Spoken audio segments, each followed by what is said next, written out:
দাম্পত্য জীবনের কোনো গোপন কথা কারোর সাথে শেয়ার করা যাবে না, এটা কবিরা গুনাহ, এটাকে হারাম বলে ঘোষণা দিয়েছে কে? এটাকে বিষ্ণু বলেছেন আযমুল আমানা।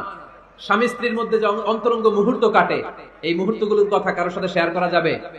নীলফামারীর যুবক ভাইরা চিল্লায় বলে, এগুলো শেয়ার করা যাবে? বিষ্ণু বললেন খবরদার, এটা আযমুল আমানা। স্বামীর সবকিছু স্ত্রীর কাছে আমানত, স্ত্রীর সবকিছু স্বামীর কাছে আমানত।